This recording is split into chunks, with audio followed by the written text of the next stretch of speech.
Journal of Dr. Oliver Reed, May 5th, 2013. Weather: choppy, fog in the mornings, warm during the day.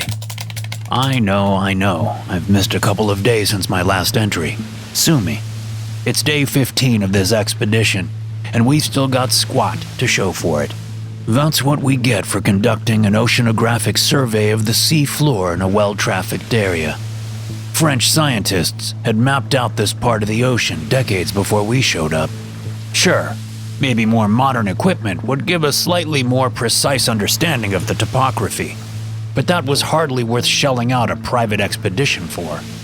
Not that I got the vibe that common sense had ever stopped Mr. Monet before. Honestly, this guy has a screw loose. I'll never understand what motivates these eccentric multimillionaires. I think Mr. Monet is sitting at just under $1 billion, but I really don't care enough to ask him. All I care about is that the amount he's paying me will fund my next 3 surveys. Maybe more if I hire minimal field staff. Still, I have to question if this is worth it. The man wakes up at the crack of dawn every morning to check our data, and every other day he'd shake me awake, saying in his slightly stilted English, Oliver, wake up." "What is it, Mr. Monet?" I'd say. "Oh, come on, Oliver. Call me Quarantine. I call you by your first name after all." "Yeah, against my fucking preferences." I'd sigh and say, "Fine, Quarantine. What is it?" "We are getting some abnormal data readings." He'd say it with such gusto, and with such a glint in his eye that I almost couldn't help myself from getting excited too. The first time. The third, 5th, and 8th times had produced more annoyance than excitement. I'd check the data myself, and invariably it'd be nothing. A small blip in the measurements that was well within the acceptable range, or a misunderstanding on Mr. Monet's part, who was an amateur oceanographer at best. Anyway, we're about halfway through our contract, so I thought I'd mark the occasion by writing some of my thoughts down. At the end of the day, I'm being paid handsomely to pursue my passion, even if it is with the whims of an eccentric Frenchman. I'm grateful to Mr. Monet, but if he thinks I'm stupid or foolish, he's sorely mistaken. I know we're not out here surveying the ocean for the sake of it. He's looking for something. I'd bet my ship on it. Journal of Dr. Oliver Reed, May 7th, 2013. Weather: drizzle, strong winds. The man woke me up while the sun was just barely peeking over the horizon. Like usual, he said, "Oliver, we've got some anomalous readings. Come see." "Yeah, sure. Just like the last 10 times. Only this time, the data truly was anomalous." Mr. Monet began eagerly speculating about what our readings could mean. My theory was that the equipment malfunctioned. The new tech Mr. Monet had insisted we install, at his cost, might have been state-of-the-art, but that also made it sensitive and prone to error. He, of course, wanted to press on ahead and get more readings, but I wanted to head back and rescan some areas we'd already looked at. If our results were wonky, then that would mean we'd had a system malfunction. If they came back the same, then it didn't matter. That wasn't possible. I had to pull the "I'm the expert and I say so" card on Mr. Monet, which made him, a grown man, pouty.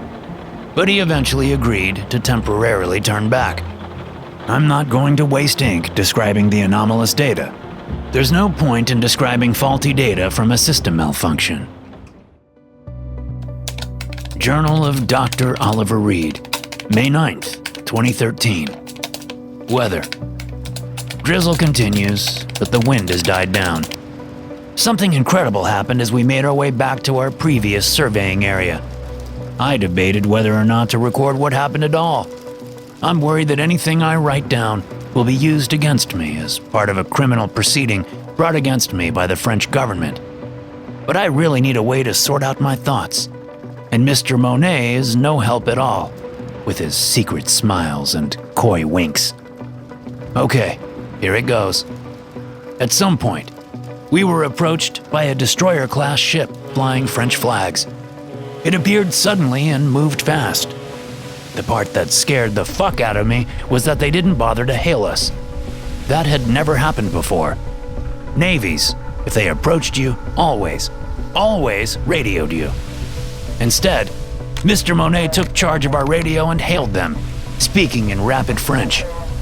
My French was weak at best, but I heard the word autorisation, English for authorization, and then what sounded like a string of letters and numbers. The destroyer slowed, then halted completely, though it kept its broadside parallel to us, in what I interpreted as a ready-to-fire position. We waited through a tense half hour before the destroyer turned and left. It wasn't until it was completely out of sight that I found my voice. Tell me what the hell's going on, or I sail straight back home. Mr. Monet smiled sheepishly before digging through some papers, pulling out ocean survey data from the 80s. He'd highlighted a section of ocean about a 5-kilometer radius in length and not far from the coast of France. That was where we were. He asked me to look over the data and tell him what I saw. And what I saw was nothing. There was nothing. Not a single point of interest to anyone, and that entire stretch of water. For the average person, that might not mean anything, but to me, it was insane, preposterous. There was always something.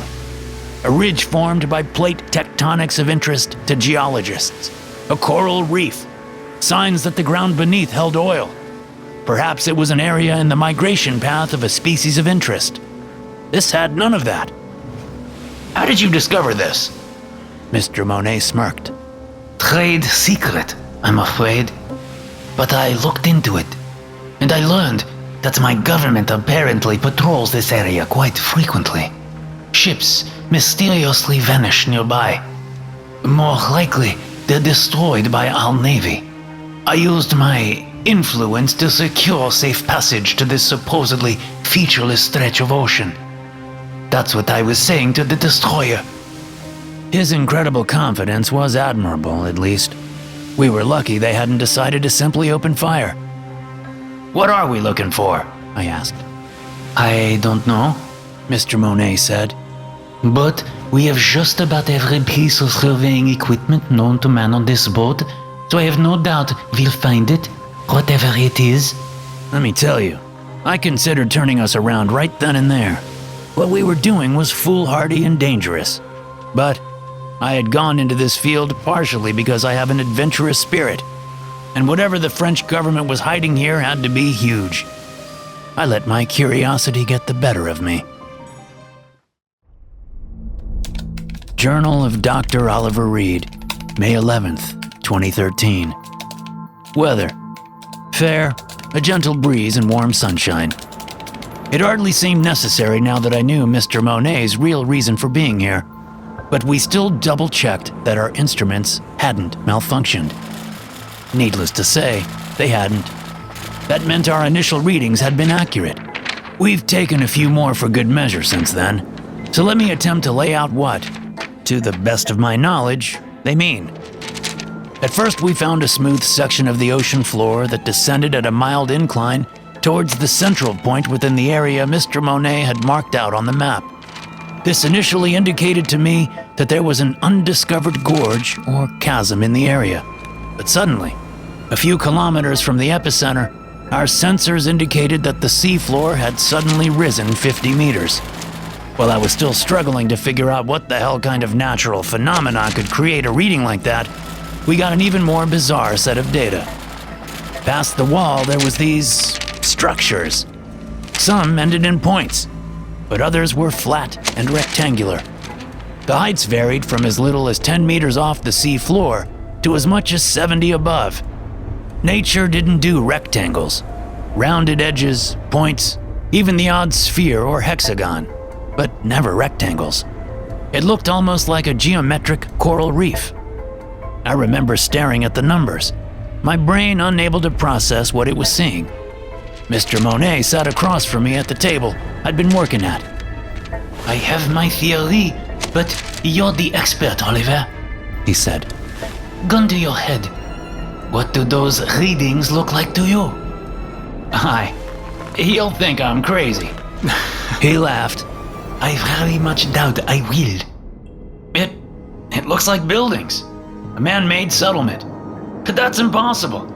A sunken city just off the coast of France definitely would have been discovered before now. Mr. Monet said. Unless, of course, the French government has been concealing it. Why would they do that? I am certain I don't know. But I'm excited to find out. I'd thought him a flippant, well-to-do fool at first. But the more I interacted with him, the scarier Mr. Monet seemed. Did he have no fucking sense of self-preservation? He was deliberately agitating the French military and was waltzing into a restricted area without a care in the world. Honestly, my writing is underplaying his cavalier attitude. Well, I'd say it's about time we use the submersible, wouldn't you? I thought his two-man submersible vehicle, capable of withstanding even the most extreme depths, had been way overkill. But with things as they stood, I had to agree with him. We'd seen as much as we could from readings alone. We needed eyes down there in the murk. Still, I wasn't about to dive into dangerous territory without some kind of insurance. Look, Quarrentin, I said, hoping that my use of his first name would soften him up some. I know how badly you want to see what's down there, but if we both go and something goes wrong, that's it. We'll die. So, I want only one of us underwater at a time, and I'm the only one with submersible operation experience. You drive a hard bargain. His eyes had practically glimmered with excitement when I'd admitted we needed the submersible. But I wasn't going to let his excitement risk our lives. It'd be safer if he stayed on the boat. For both of us. He closed his eyes and scrunched up his face, mulling it over. He finally sighed and opened his eyes. Fine, but in exchange, I'll be credited first on any and all discoveries you make based on our findings with the submersible. That's academic papers, articles, media, all of that. Deal. Easiest deal of my life.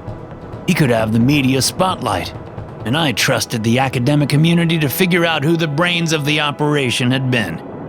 We shook on it. Journal of Dr. Oliver Reed, May 12th, 2013. Weather. Strange. Warm sunshine, but unusually calm. With no wind, few waves, and no clouds. I don't have words to describe what I just saw. Instead of debriefing Mr. Monet like he'd wanted me to, I instead simply sent him the video and images I'd taken and went straight to my room to write this. I have no idea how to write this. Okay, so I woke up early to prepare the submersible and to check if all the equipment was running smoothly. Mr. Monet hovered overhead, supervising me. He was generally an overexcited nuisance, but today his energy was a little contagious, I can admit. How could it not be? We might be on the verge of uncovering an entire lost city. It would have been great if that had been all it was. I descended in the submersible. Initially, communication with Mr. Monet was good, but as I drew closer to the sea floor, it became patchy, and then cut out completely. I considered turning back to re-establish communication, but then the first of them came into view. The buildings. Not ancient ruins like I'd expected, but modernish structures in good repair. I was no historian, but given the architectural style, these buildings, this city, couldn't be older than the 16th century. But that was impossible. Cities from only 500 years ago don't just vanish without a trace. They leave a record. Someone somewhere writes about them. I would have heard of a sunken city just off the coast of France. Another odd thing was the atmospheric conditions, by which I mean the light. I was quite a ways under the ocean, far from the sun. I should have needed the submersible spotlight to show the way, and yet I didn't. There were no sources of light that I could detect, and yet somehow the city was no less visible than if it were an overcast day on the surface.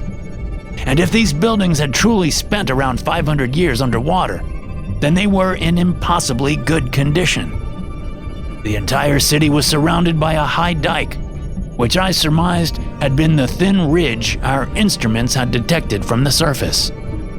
The outskirts of the city featured small 1- and 2-story dwellings that grew in size and complexity as I drew closer to the center. The central district featured an open square and several large buildings. One looked like a temple, though it bore insignias and markings that were unlike the Jewish, Christian, and Islamic ones I was familiar with. There also seemed to be some writing, but I couldn't decipher it. It used shapes I was familiar with, but the language was not one I knew. Another building was clearly a royal residence. It had the trappings of a palace, richly decorated and painted. It shone with what I could only assume was gold leaf, not solid gold. As I drew closer to examine the palace, I saw movement on the sea floor. I don't know how to say this. I half suspect that I imagined it, or that the oxygen tanks of the submersible were malfunctioning, causing me to hallucinate. But this journal is of my own private thoughts, so if I can't say it here, where can I? The video evidence will prove me right or crazy either way, so I saw people. Not corpses or pictures, but real living people. They were walking out of the temple and into the city square, not a care in the world, as if they didn't know that they were underwater, as if they couldn't feel the atmospheric pressure of the water that would have crushed me if I weren't in a specially designed vehicle. And almost as strange, they appeared to not notice me at all. Feeling bold, I turned on my lights and flashed them at the people, but they took no notice of me. With more light on them, I saw that their clothes were strange. One of them, a woman, wore a frilly and impractical dress that I thought seemed vaguely in line with the time period of the architecture. The other, a man, wore blue army attire that I recognized as a World War I era French military uniform. It made no sense. None of it made any fucking sense at all. I felt like my brain was trying to expand past the limits of my skull as I tried to process everything I was seeing. It was no use. Mr. Monet was probably worried about me anyway. I knew I had more than enough footage to satisfy him. I decided to report back to the boat, but as I did, I saw that a woman, and an absolutely gorgeous one at that, with blonde hair that swayed gently in the water, wearing a lavishly decorated dress of bright crimson and holding a scepter, was looking at me. I could only guess she was the Empress of the city. The Empress was standing on the balcony of the palace. But was she truly looking at me? Or off into the sky? I didn't stay long enough to find out. Journal of Dr. Oliver Reed, May 13th, 2013. Weather. The sea is like glass. It shows my reflection. It shows the truth. I spoke to her. I spoke to the woman on the balcony. She was... No, I'm still a scientist. I should do this properly. I'll start from the beginning. Mr. Monet looked over the video and photos I'd taken in the submersible and confirmed that either I hadn't gone mad, or both he and I were having the same hallucinations, which seemed unlikely. Okay, so what I saw was real.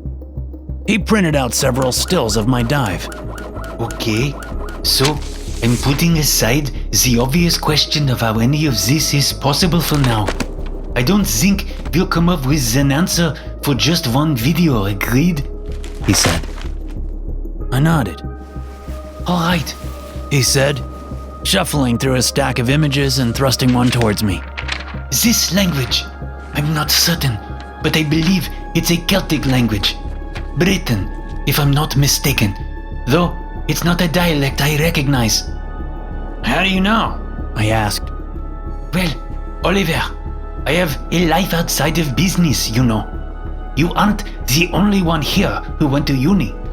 I only got a master's in history, not a PhD like you, but still. Yes, he was definitely smarter than I'd first estimated. I wonder how much of his carefree attitude was an act to put others off their guard. And the architecture seems to indicate that this was a settlement in the early 1500s. He continued, just as I'd thought. But it's so strange. I'd have to get a more detailed look. But the techniques used seem to be too advanced for this time period. I don't know what that means. Let's come back to it after we get more information. Next. He pulled out a still of the man wearing World War I military clothing. This man intrigues me. Any thoughts, Oliver? It's from the First World War, French uniform, I said. As I spoke, a strange feeling washed over me. I felt as if I could feel the city beneath the waves, as if it had a pulse, its own heartbeat, as if the city's heart was thrumming in time with my own. In truth, I'd felt strange ever since I'd surfaced. Something felt wrong. The air felt too dry, the sunshine too bright. Right, meaning either they scavenged a uniform at some point, or he's an actual World War veteran. Given how crazy this is, I don't think we can rule anything out at this point, he said. Mr. Monet sighed and then flipped through some pages before finally landing on the last one. My chest tightened. My breathing quickened. I knew what image was on that page. Oliver, I've watched that video dozens of times, and each time I watched it, I became more and more convinced. He slapped down the image of the Empress of the city. She saw you. She looked less beautiful than in my memory. Her face was a little more angular. Her ears seemed tipped like spines and oddly fanned, as if they were fins. Her skin glimmered in places, as if she had scales that reflected the light. I didn't respond to Mr. Monet's comment, but he took my silence for agreement. I wonder why she didn't call out to you, he mused. Because she knew I'd come back. The words tumbled out of my mouth, unbidden. Yet, as soon as I spoke them, I sensed they were the truth. She was down there, waiting for me to return. Mr. Monet looked at me with a strange look. I couldn't meet his eyes. Well then, let's not disappoint her. Not long after that conversation, I was approaching the city. Suddenly, I heard her, as clear as if she were sitting next to me in the submersible. Come to the balcony. It should have frightened me, hearing a voice from nowhere. But instead I felt calm, like all my worries had been swept away by the ocean's currents. I saw more people than I had yesterday, but otherwise the city was the same as before. Eerie, but beautiful too. She was waiting there, right where I last saw her. I had no doubt that she could see me. She again spoke to me without moving her lips, without any external sound. I heard her inside my head. Hello, Oliver. It didn't seem strange that she knew my name. Who are you? I asked. I have been many things to many people. A sorceress, a demon, a savior, a queen. As of now, I am the caretaker of this city. How is this place possible? Power. My power. I built a land that would endure in peace for those who seek it. I cared not for politics or conquest, and that frightened those who rule by fear. However, my protection is strong, and not even drowning us beneath the waves can break my promise to my people.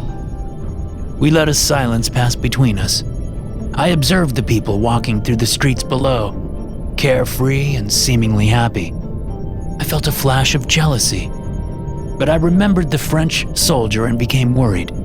I glanced at her, concerned that she might grow angry if I voiced my mind. She looked at me with her kind, dark brown eyes and smiled gently. You have a question but are fearful of offending me. Fear not and ask it. I shall answer it and not feel prejudiced against you. Even so, I worded my question diplomatically. How did that French soldier come to reside here? She laughed, a bubbly laugh that seemed to fill the water around her. She raised her hand to stifle herself. For a moment I thought I saw webbing between her fingers. but I blinked and there was nothing. You mean to ask if I kidnapped him? I did not. His vessel sank during a ferocious battle. I found him as he was drowning and offered him sanctuary in this city. A choice between endless peace and the terror of war. It was not a difficult decision, but had he refused, I would have simply returned him to the nearest shore. It sounded believable, and I wanted to believe her. Her voice was so soothing. I'd had apprehensions about coming here, but they'd faded as I talked to the Empress. Her smile faded, and she affixed me with an unreadable stare. You could join us too. There are no papers to write, no funding to beg for, no bosses to answer to. You could simply live in peace. We stared at each other for a full minute. The submersible beeped, and I blinked wildly, like I'd just been woken from a dream. My oxygen was running low. Not dangerously so, but definitely more than I would have guessed. How long had we been talking? I think I should go. She nodded. Yes, return to the surface and report to your friend. I shall be waiting for you. She simply smiled as she watched me maneuver the vehicle away from the balcony.